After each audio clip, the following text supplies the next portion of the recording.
नमां विष्णुपादाय कृष्णपृष्ठाय भूतले श्रीमते भक्तिवेदान्त स्वामिनिति नाम्ने नमस्ते सारस्वते देवे गौरवाणी प्रचारिणे निर्विशेष शून्यवादी पाश्चात्यदेशतारिणे जय Shri Krishna Shri Chaitanya Krishna Prabhu Chaitanya Prabhu Nityanand Nityananda Shri Advaita Sri Advaita Gadadhar Gadadhar श्रीवासादि Sivasasati गौरभक्तवृंद Gaurabhakta Hare Hare Hare Krishna Krishna Hare Krishna Krishna Krishna Krishna Hare Krishna Hare Hare Hare Hare Hare Hare Ram Rama Hare Rama Rama Rama Hare Hare. Hare Krishna, Hare Krishna. Ramchandra ji, would you like to share what we discussed in our last session, if you remember some points? I think we were discussing how to solve the problems we are facing in the material world. So in this connection, we discussed about temporary and permanent solutions. So if we worship devtas, then we can go to Swargalok or find some solutions for temporary period. But after Correct. that, we come back to the.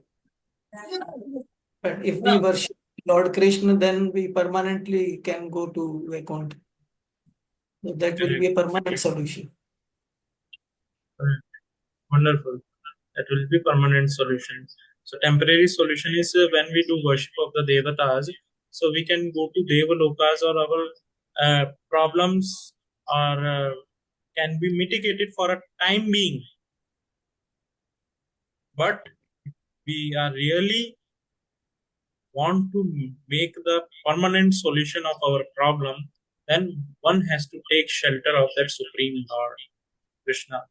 Just like a honey bee, now it's a summer season, there is a scorching heat, right? Honey bee is there in that heat, she is also struggling.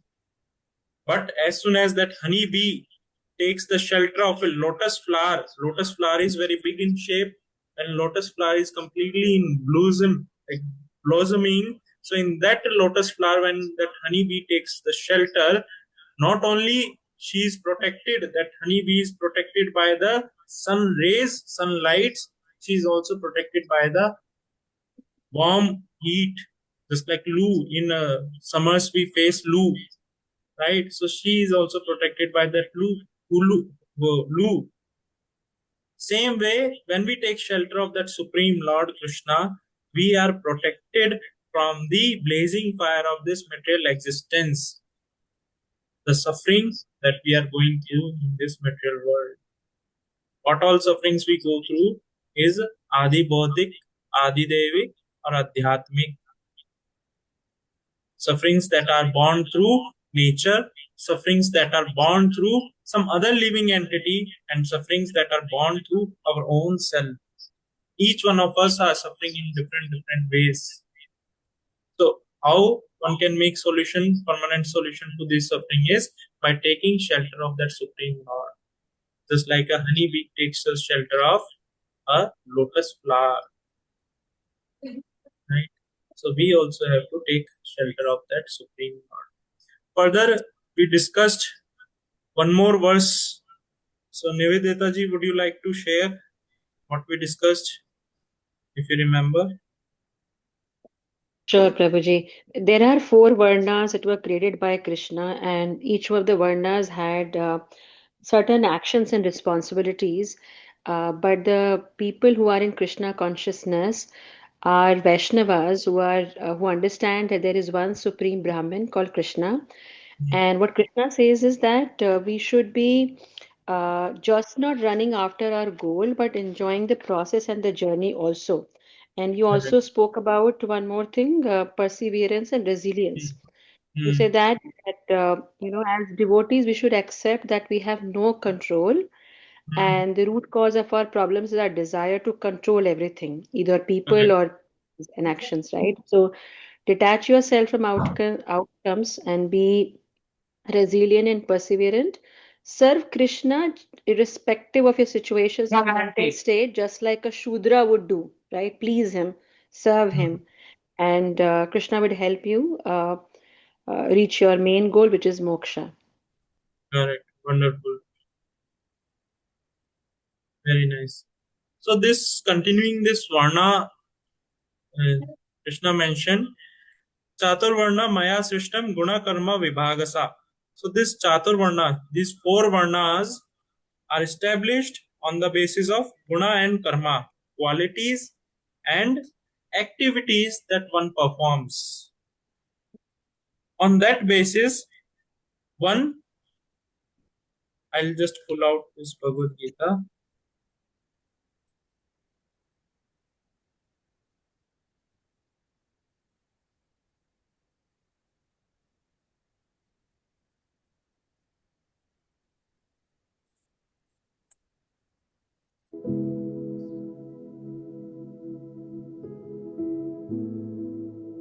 So in this, Krishna is mentioning Chaturvarna Maya Srishtam Guna Karma Vibhagasa Tasya Kartaram Api Mam Vidhi Kartam Avyayam.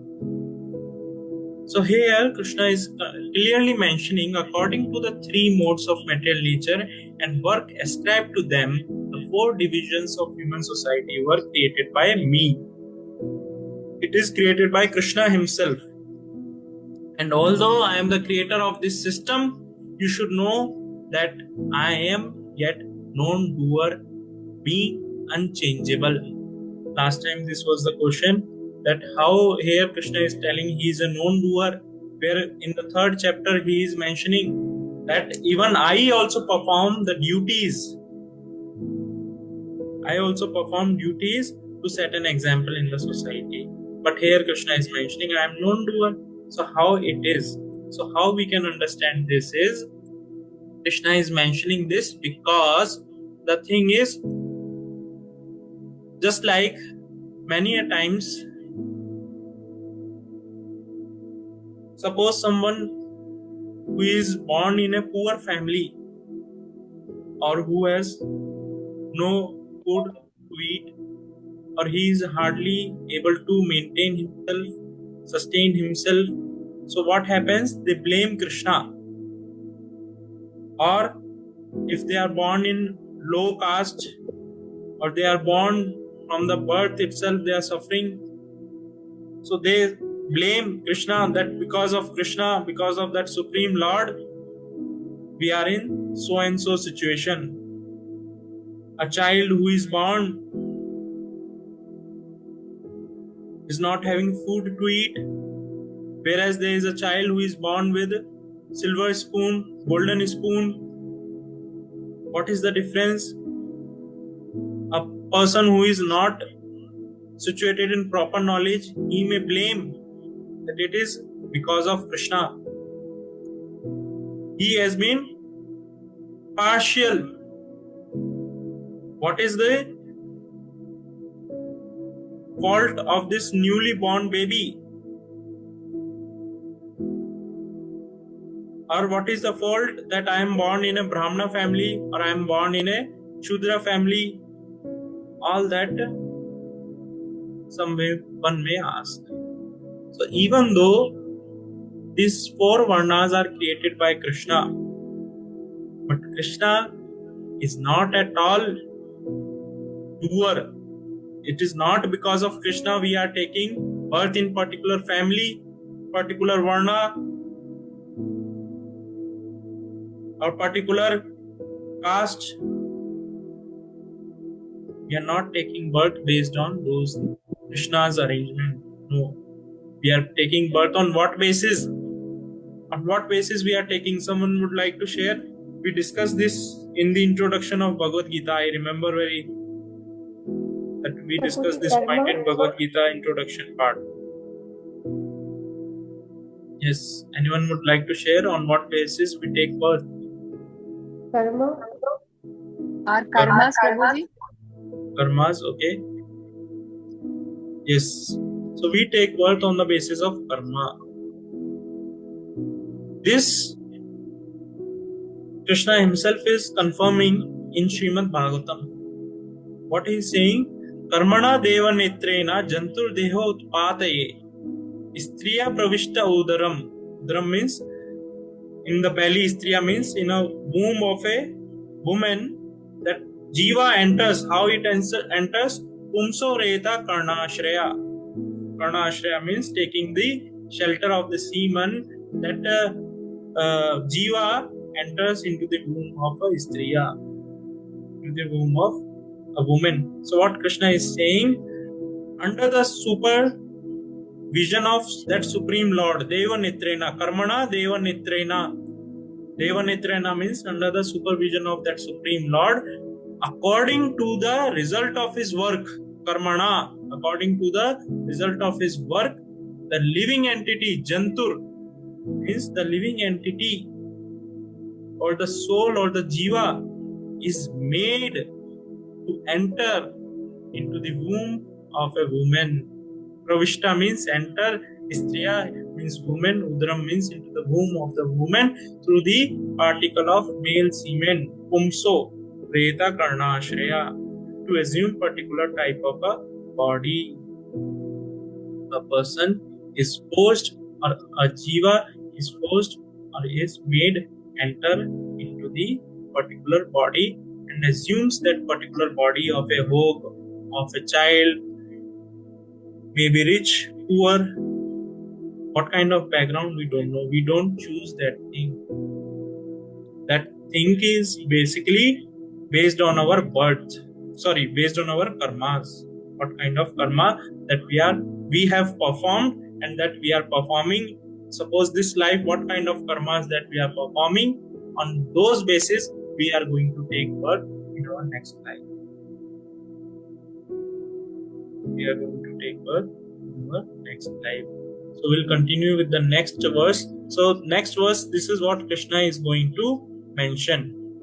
Verse number 14. So all of you please join in chanting this shloka. Namam karmani limpanti. Namam karma lipanti. Name karma phala sparaha. Name karve phale sparaha.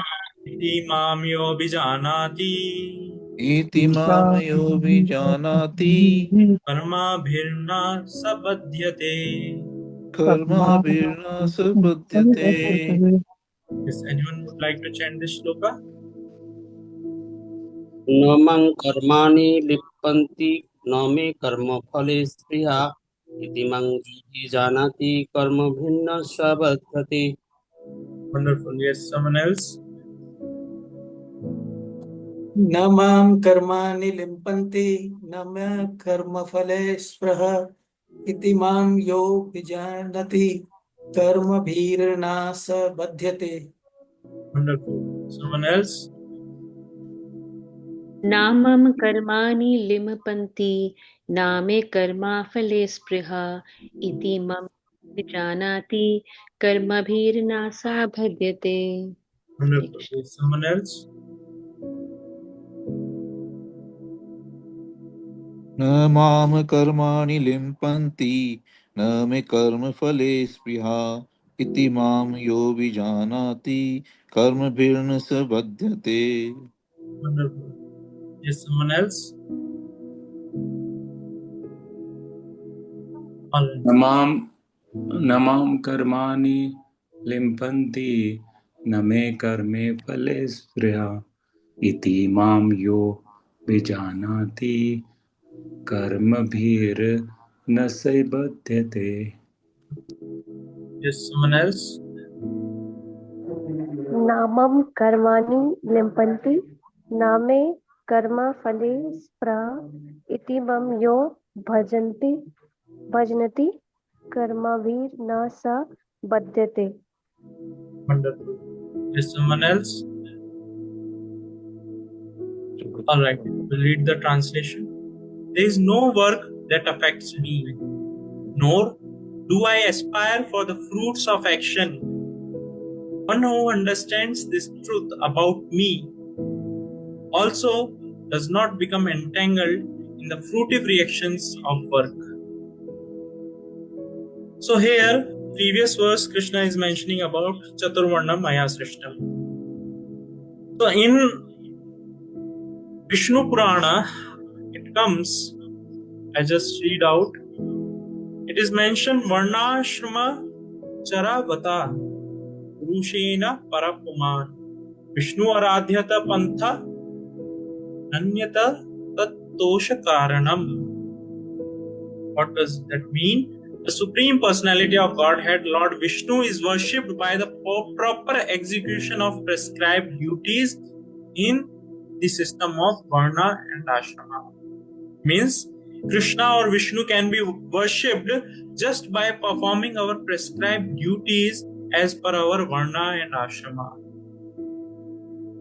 There is no other way to satisfy Supreme Personality of Godhead. One must be situated in the institute of four Varnas and Ashramas.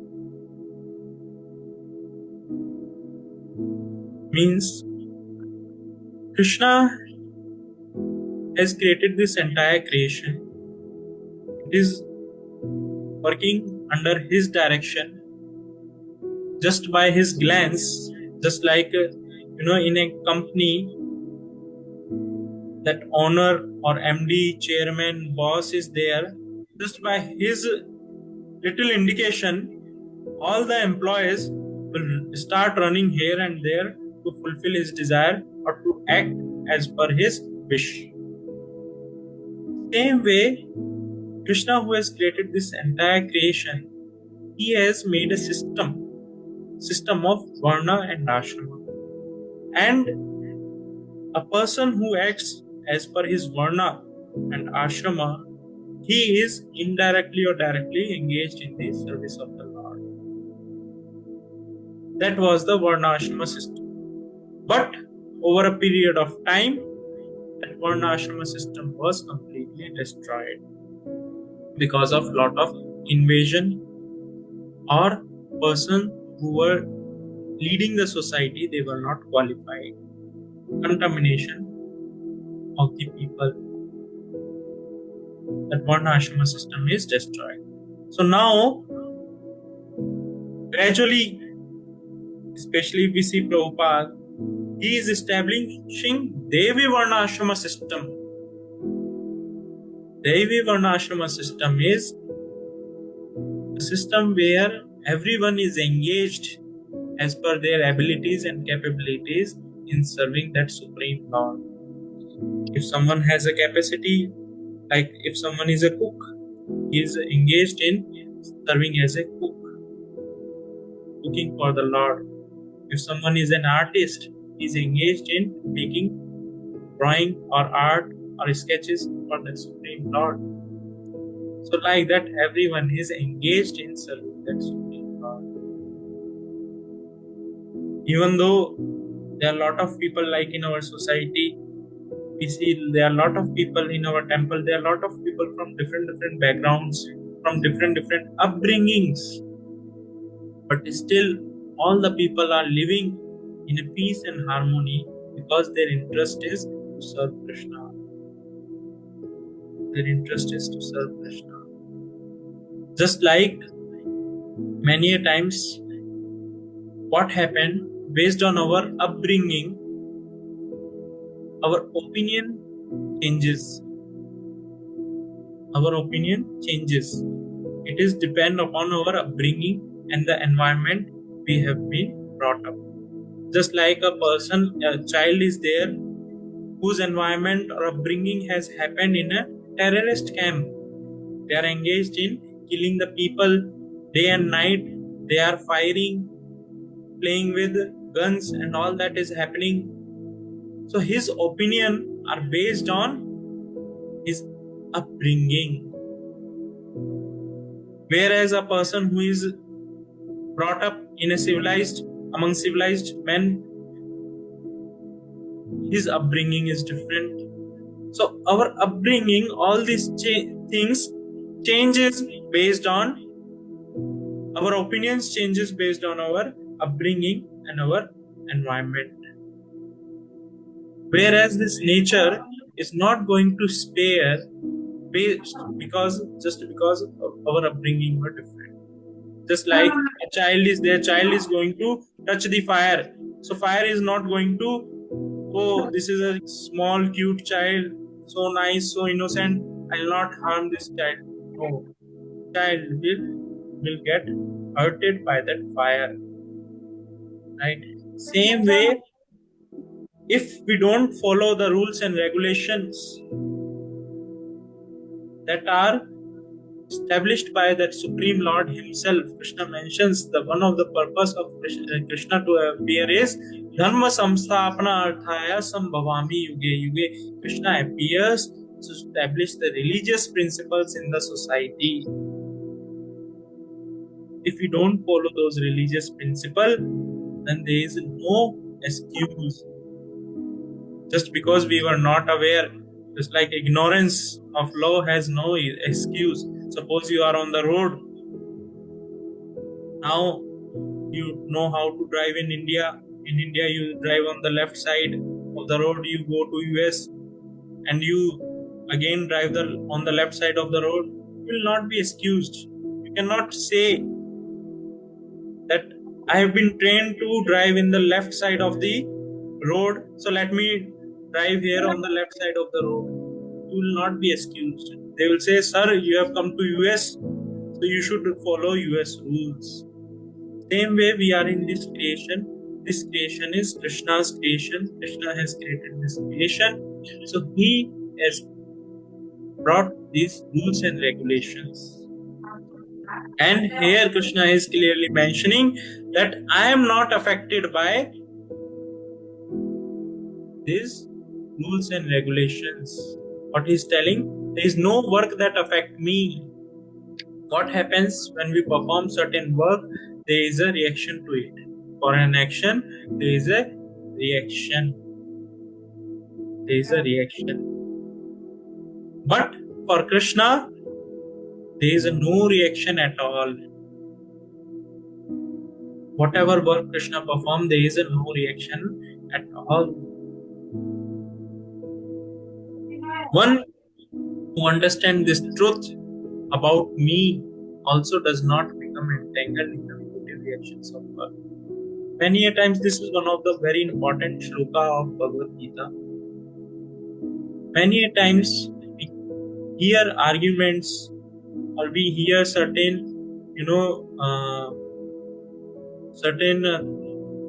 things about Krishna, that because Gandhari, just like Gandhari example, if we take after this Mahabharata Yuddha, Gandhari, she cursed Krishna that your dynasty will be destroyed in the same way.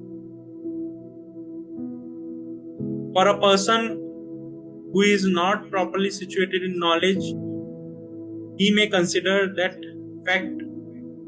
thing to be a real fact. The statement of Gandhari with a fact. Whereas a person who is situated in the knowledge, he knows what is truth or what is false. Means when Gandhari, she cursed Krishna, your dynasty your lineage or your dynasty will be destroyed in the same way. So Krishna, because he is a Bhakta Vatsala, for him, words of devotees are more important than his own words. He creates such a situation where the words of his devotees are also followed and his purpose is also served. Just like last week we observed Narasimha Chaturdashi. So Lord Brahma has given words to Hiranyakashipu that you will not be killed by any human or an animal in day or in night, inside the house, outside the house, in the air, on the ground. Nowhere you will be killed. And Lord Brahma is a devotee of Krishna.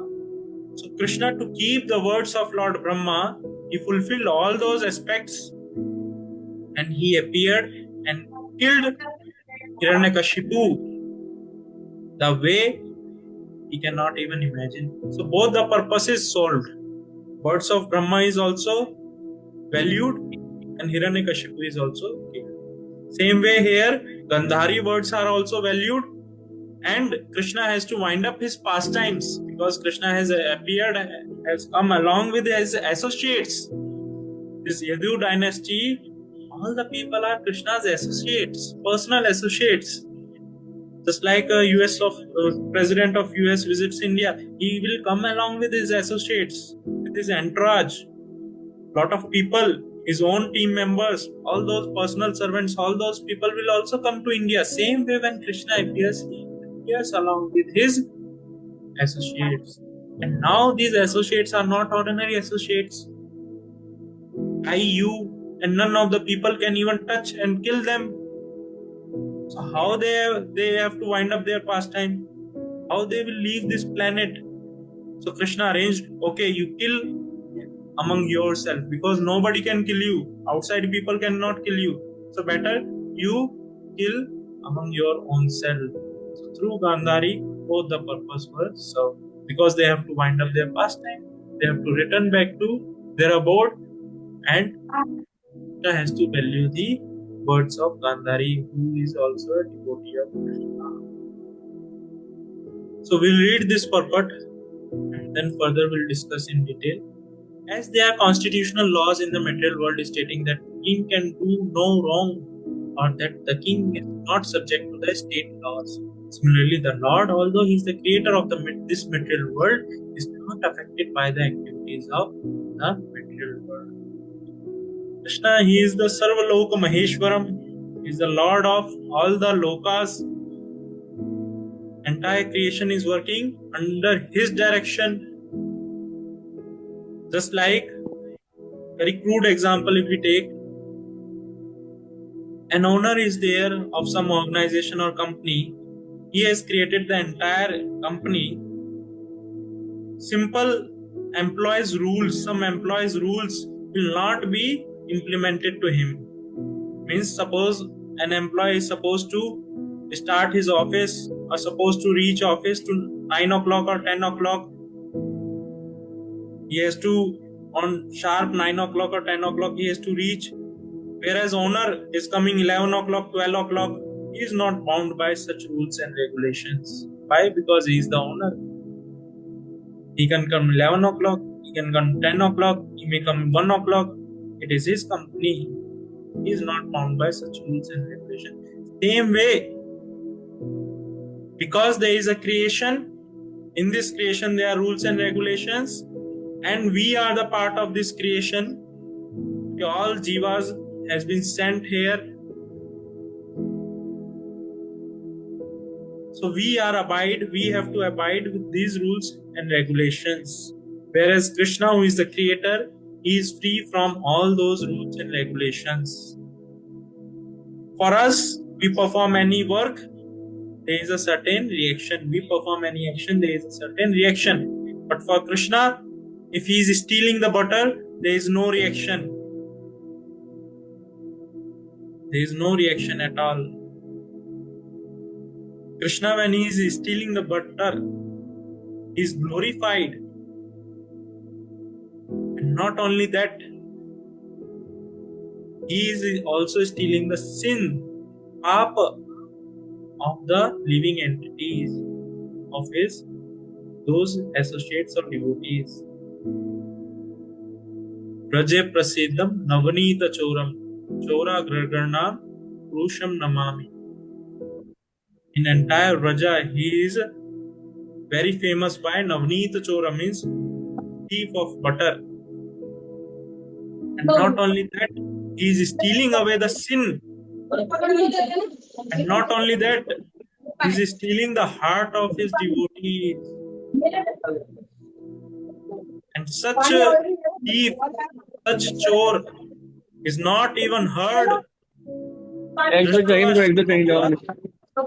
He is neither heard nor seen anywhere in the entire creation. That kind of chore, that kind of thief is Krishna. We'll read further. He creates and remains aloof from the creation, whereas the living entities are entangled in the fruitive result of material activities because of their propensity for lording over material resources. Because the living entity has this propensity to lord over material resources, material energy, material nature. For any action we do, there is a certain reaction. Whereas Krishna, even though entire creation belongs to him is not at all afflicted or under the subjugation of his rules and regulations. Read further, the proprietor of an establishment is not responsible for the right and wrong activities of the worker, but the workers are themselves responsible. The living entity are engaged in their respective activities of sense gratification, and these activities are not ordained by the Lord. Very important line it is that Prabhupada has brought up here. The living entities are engaged in their respective activities of sense gratification, and these activities are not ordained by the Lord. How we can understand this? Now someone may ask here that it is Krishna's creation. Krishna has created this entire world. So how come we can safeguard ourselves, and how come Krishna is expecting us not to indulge in sense gratification? All senses are given by Krishna, sense objects are given by Krishna. So why Krishna is expecting us not to indulge in sense gratification? How we can understand this is, suppose as in India, suppose you get a government job.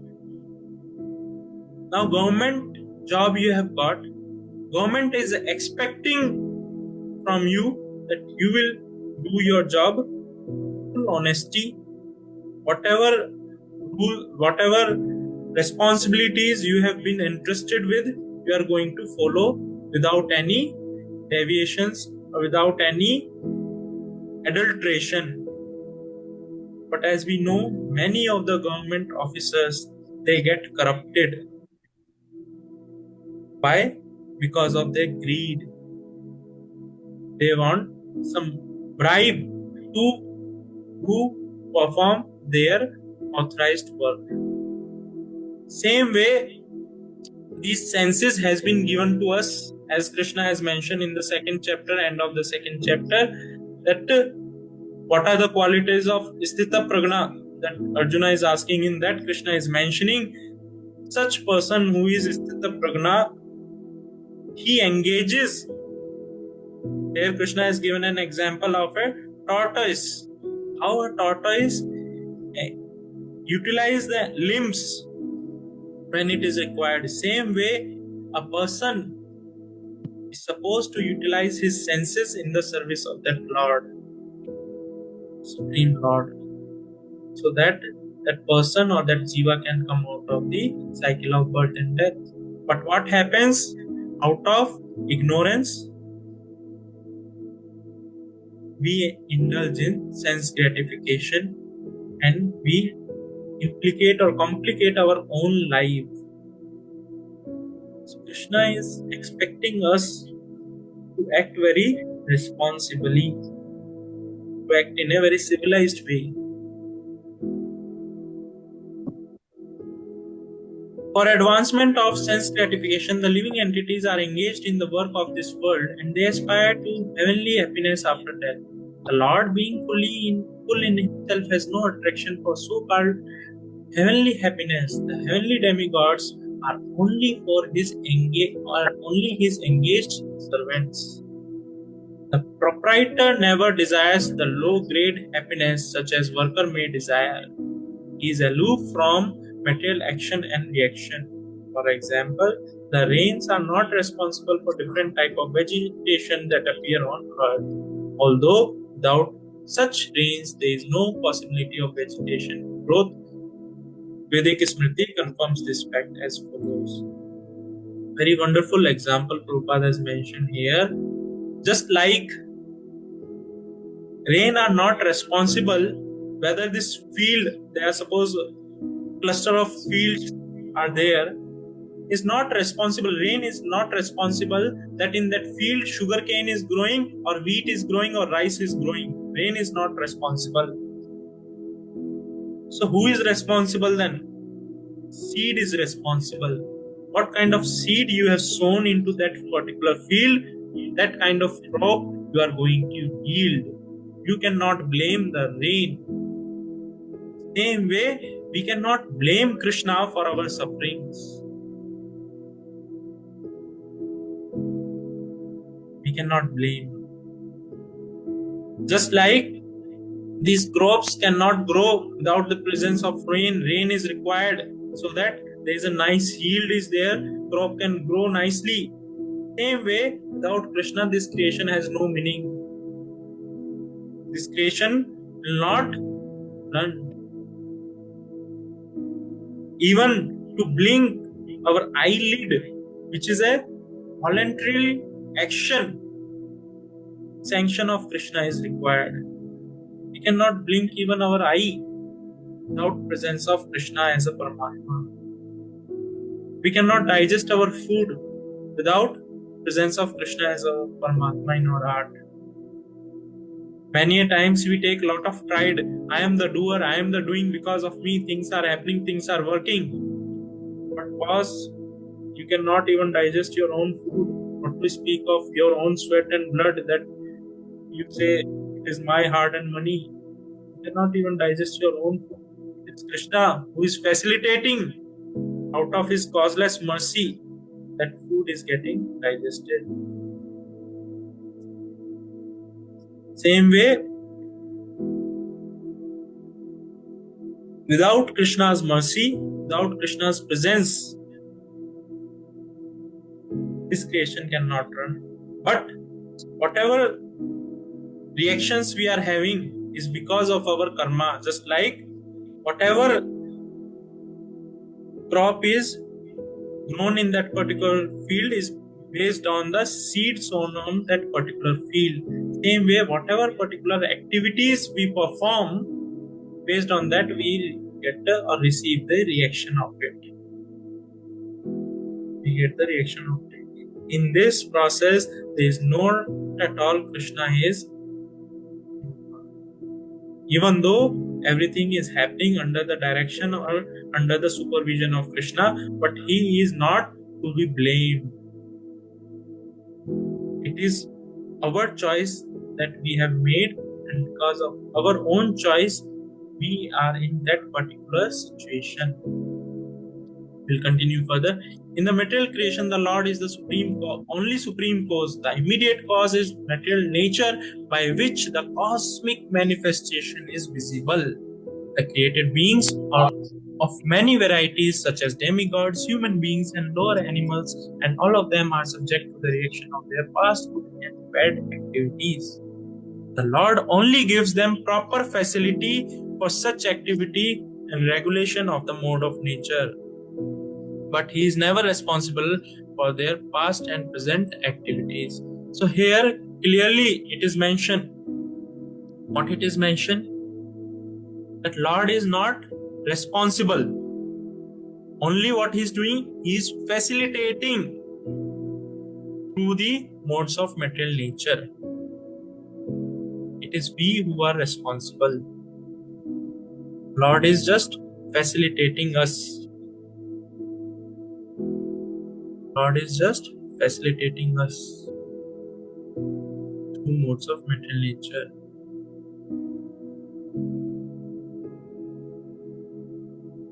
In the Vedanta Sutra, or here one more thing we can understand is, just like a person is there, a farmer is there, he is praying to the Lord for heavy rainfall so that he can have nice yield. Whereas another person is there who is, that Kumar who makes these pots, earthen pots.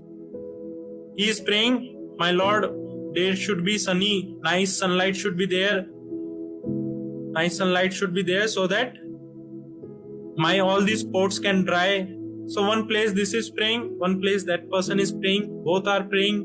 So whom Lord is not at all partial. Based on the material nature and based on their karma, things will work.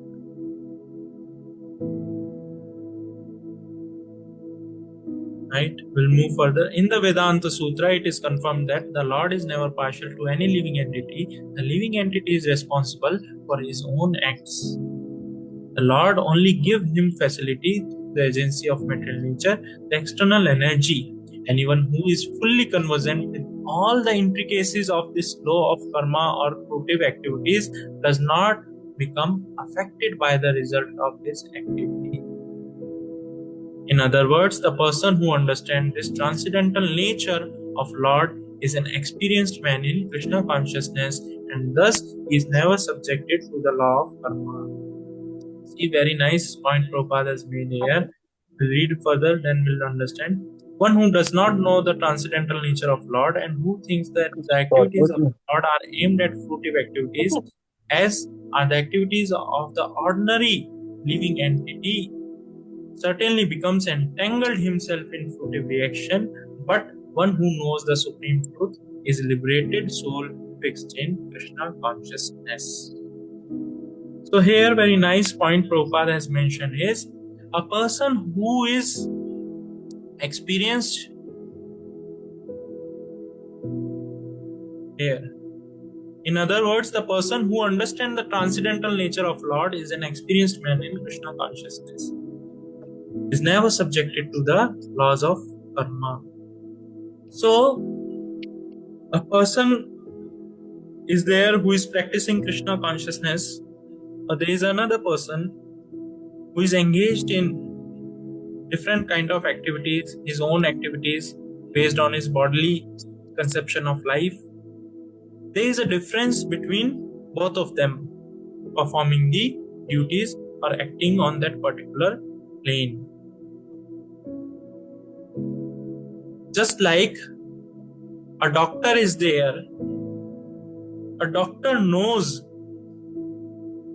that how much medicine I have to administer or prescribe to a child, or how much medicine, just like if you give 650 mg dolo to a 3-year-old, 4-year-old child, rather than doing good to that child, it may harm that child.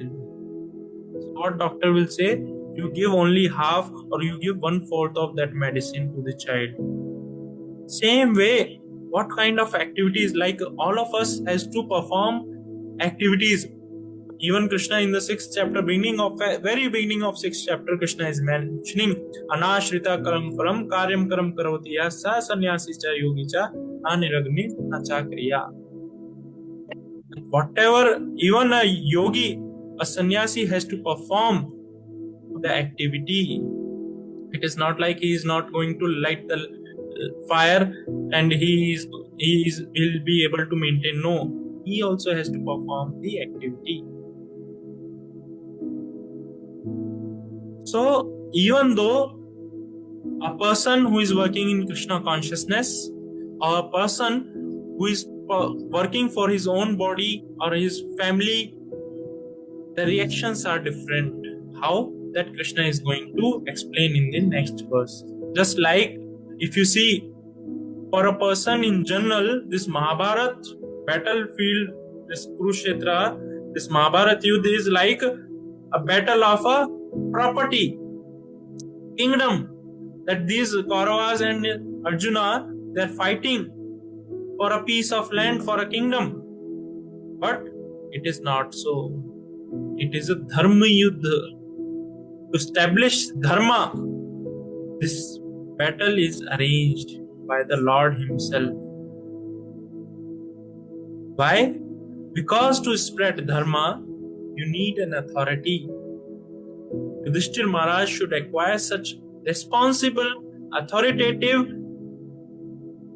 position by which he can implement the rules and regulations of dharma in the society. Just like recently,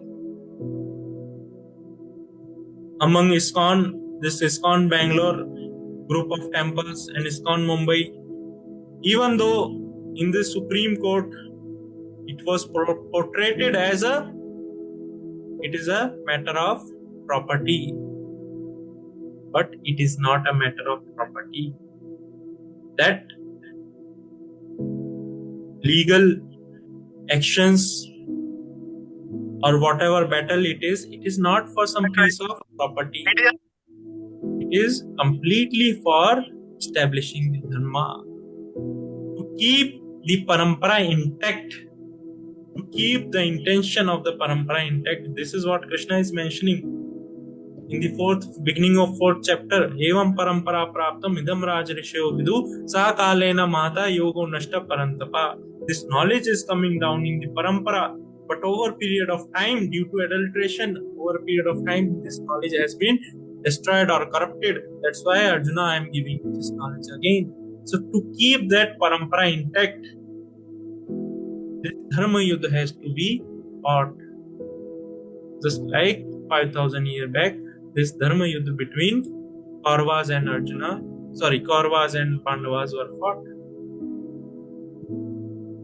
We read the next verse. Evam gyatva kritam karma purvereva mumukshubhi kuru karmeneva tasmatvam purver purvataram kritam. So here, very interesting thing to notice. One thing Krishna has repeated 3 times. Purver, purvehe, purvataram. Purva means previous or past, or purvataram means it is a superlative degree. Comparative and superlative degree Krishna is using here. So let's see the translation. All the liberated souls in ancient times acted with this understanding and so attained liberation. Therefore, as the ancients, you should perform your duty in that divine consciousness. Very interesting thing to notice, if someone of you might have noticed, or those who are regularly reading Bhagavad Gita, this verse number 15, same kind of verse Krishna has mentioned 3-4 verses back.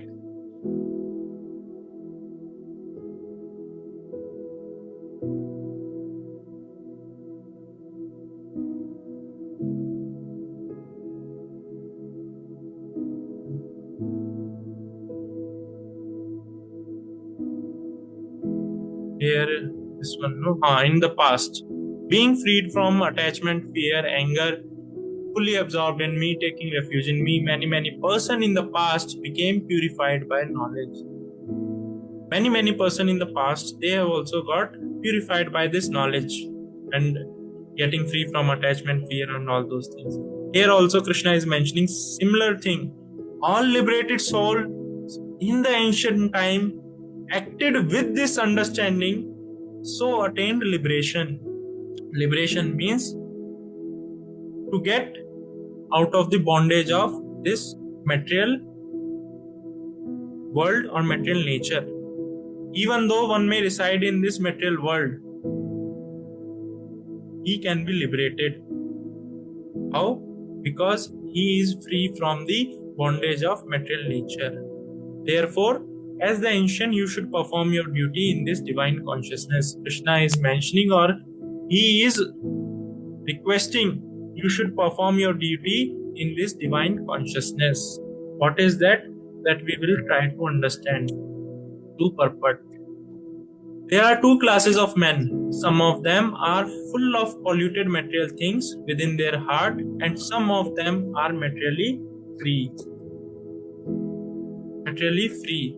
Krishna consciousness is equally beneficial for both of these persons. Those who are full of dirty things can take to the line of Krishna consciousness for a gradual cleaning process, following the regulative principles of devotional service. Those who are already cleansed of the impurities may continue to act the same Krishna consciousness, so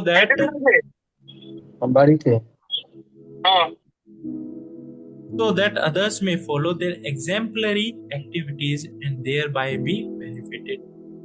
Foolish persons or neophyte in Krishna consciousness often wants to retire from the activities without having knowledge of Krishna consciousness.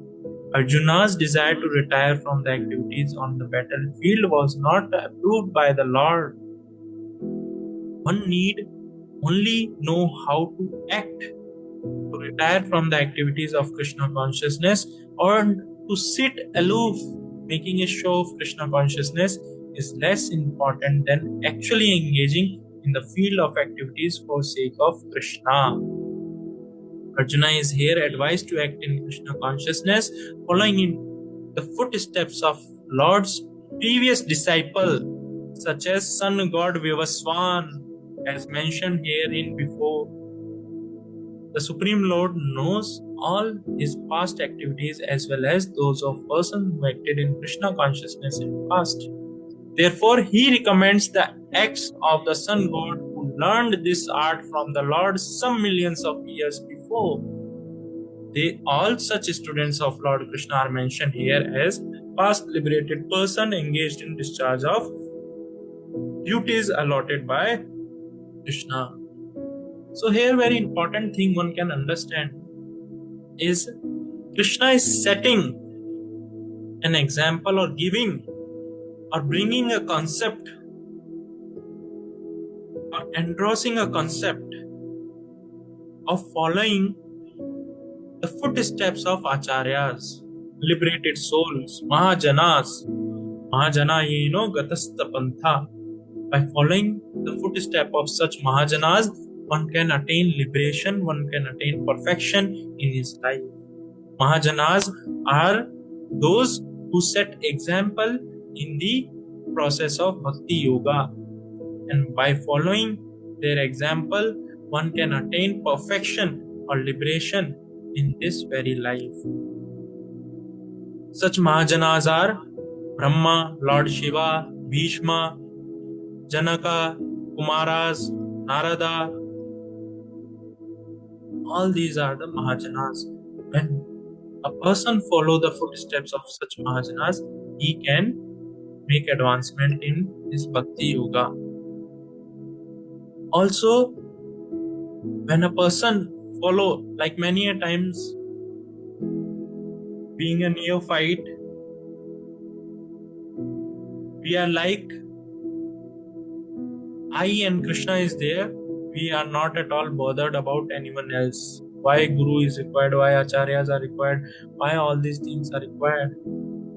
But here if we see, Krishna is mentioning all the liberated souls in the ancient times acted with this understanding, so attained liberation. Therefore, as the ancients, as those liberated, as the ancients means as those liberated soul, you should also perform your duty.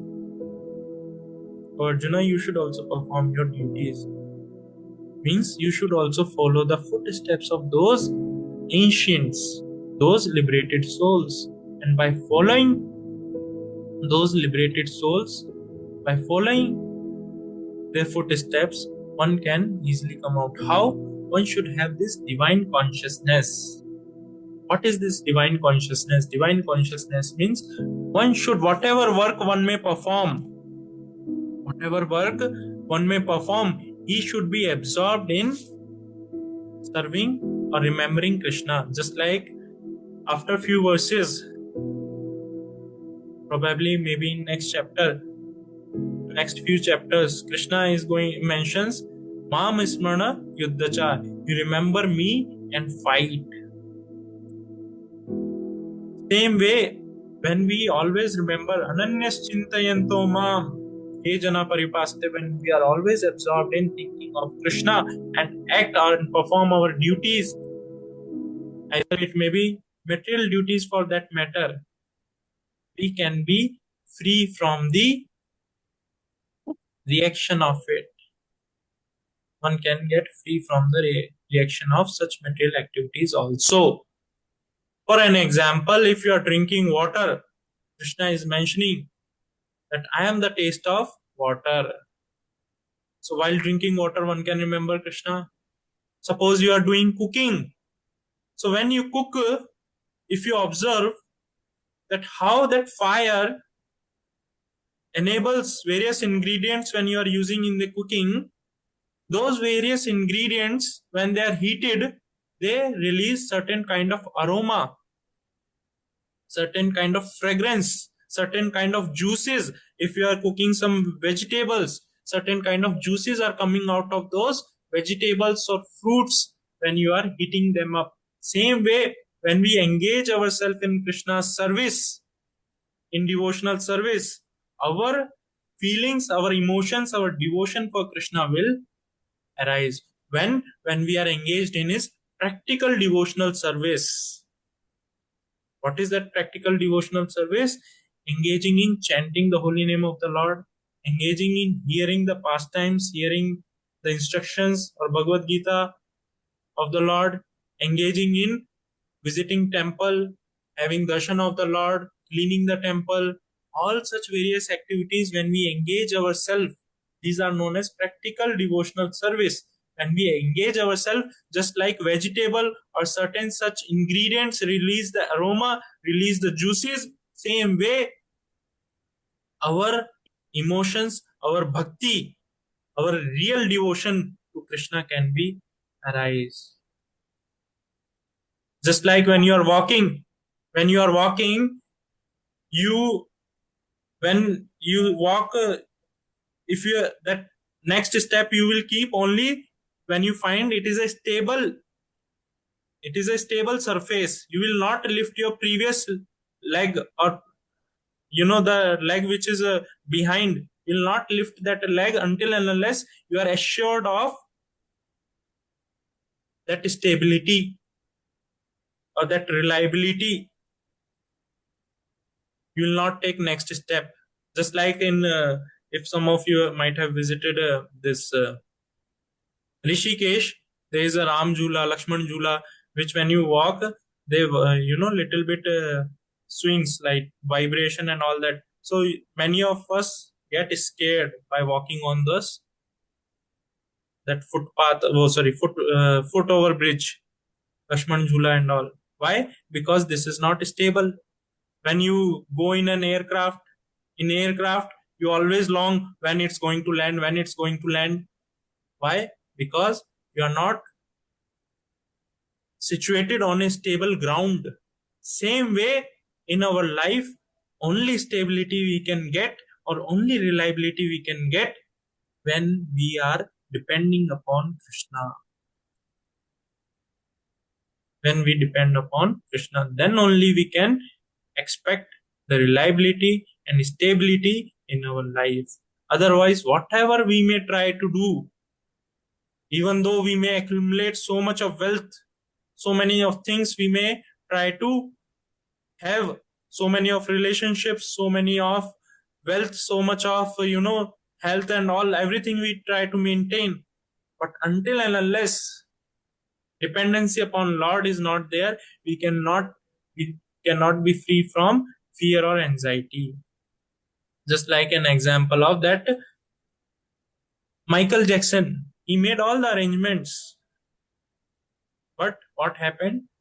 Rather than living for 150 years, he died at the age of 50 only. Why? Because dependency upon Lord is not there. He is challenging Lord's arrangement, his laws. So this dependency is very, very important. One should develop in their life. This remembrance can develop in the life when we are seeing the sky, the vastness of the sky. When we see, it can give remembrance of Krishna. How vast is Krishna? That Krishna is accommodating all kind of living entities. All that we can relate, all that we can see. Each and every object in our life can give remembrance of Krishna. And when such a person, Pandita Samadashina, he sees everything in relationship with Krishna,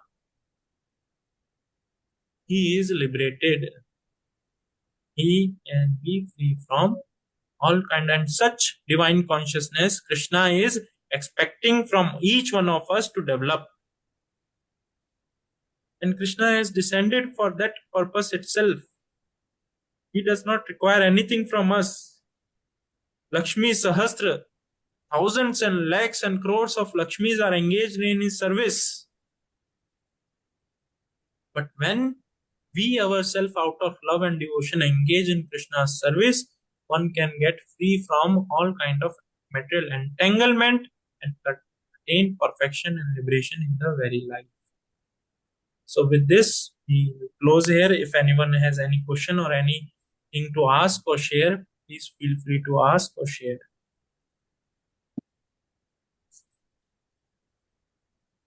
Yes. Any questions?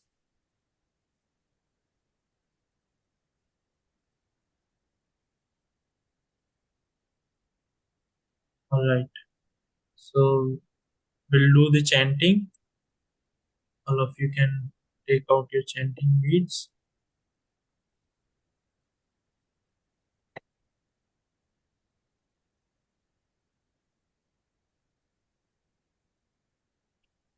Hare Krishna, Krishna Krishna, Hare Hare. Yes, we'll do the chanting now. Jai Hare Krishna. Jai Hare Krishna. Hare Krishna. Hare Krishna. Prabhuji.